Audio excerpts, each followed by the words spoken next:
Right here, and welcome to another episode of Burda Biology.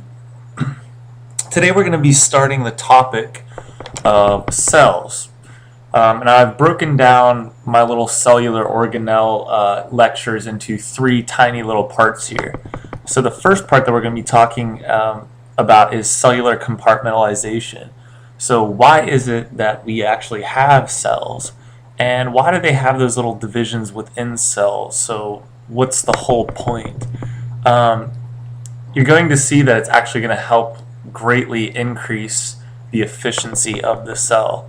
It's almost like when you look at the first assembly line, ever run. It was to increase efficiency and the output of production. So that's kind of what we're looking at today here with cells. So let's start with cell compartmentalization, the basics. So cells are compartmentalized, and like I said, the whole point of compartmentalizing jobs is to increase cell efficiency. Some organelles are going to be used to make proteins, some organelles are going to be used to process proteins, so on and so forth. And different parts of the cell can be specialized for different metabolic tasks. So on the left there, right here, you can see a eukaryotic cell. With some of those membrane-bound organelles that you're used to hearing about, mitochondria, the powerhouse of the cell. You have the endoplasmic reticulum going around the nucleus, and several other compartmentalized organelles here. On the right, you can see a prokaryotic cell. The prokaryotic cell does not have those membrane-bound or membrane-enclosed organelles, and there's no nucleus there. If I circle it here, you can see the nucleoid region is just the region where there would be a nucleus, but the DNA and genetic material is just floating around. So not quite as specialized as a eukaryotic cell.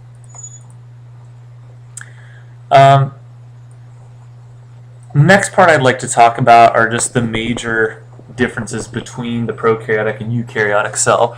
You should be pretty familiar with this, seeing as you've been learning about it since 7th grade.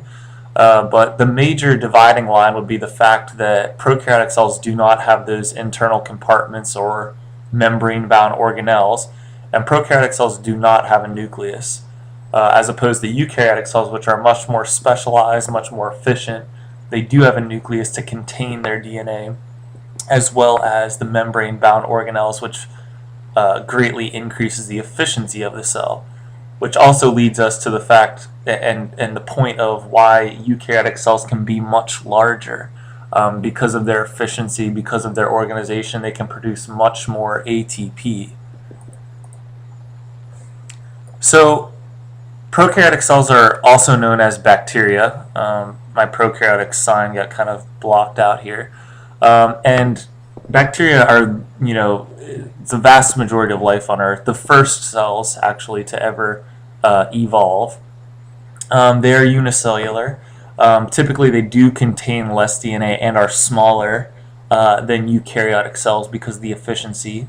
And here you can see the nucleoid region.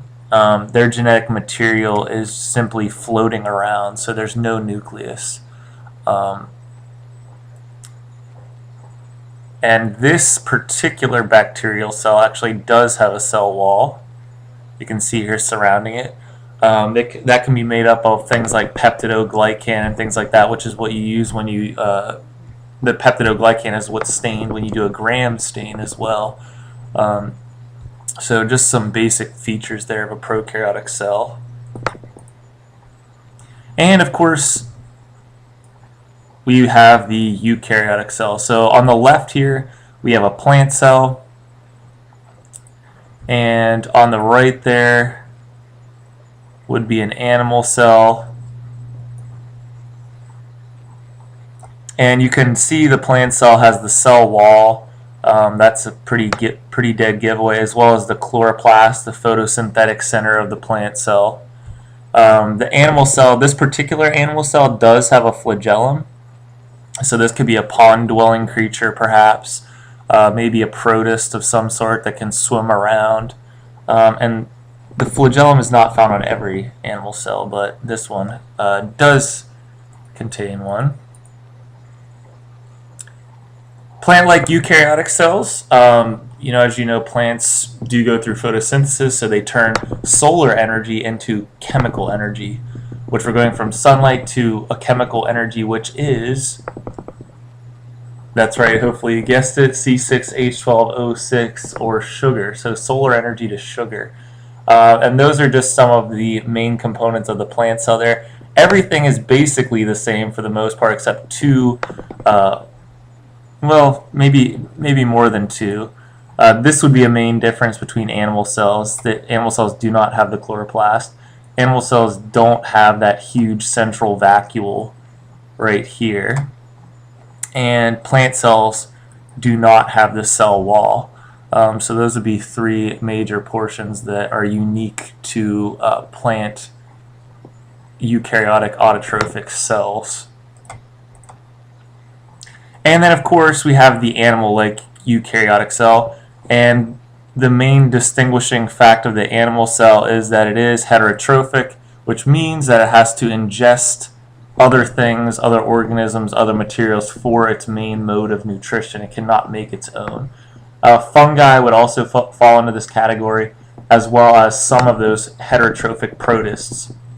Although I will say that protists are kind of unique in the fact that some of them can be autotrophic. So that's where protists are kind of weird. They can be animal-like or plant-like. So I'm actually going to stop this video here. Now that we've talked about the main differences between the plant and animal cells, as well as eukaryotic versus prokaryotic, and why are cells compartmentalized. So those will be the main points you need to get away from this. Compartmentalization, difference between prokaryotic and eukaryotic cells, and differences between plants and animal cells. Thanks for listening in, and I will see you in class.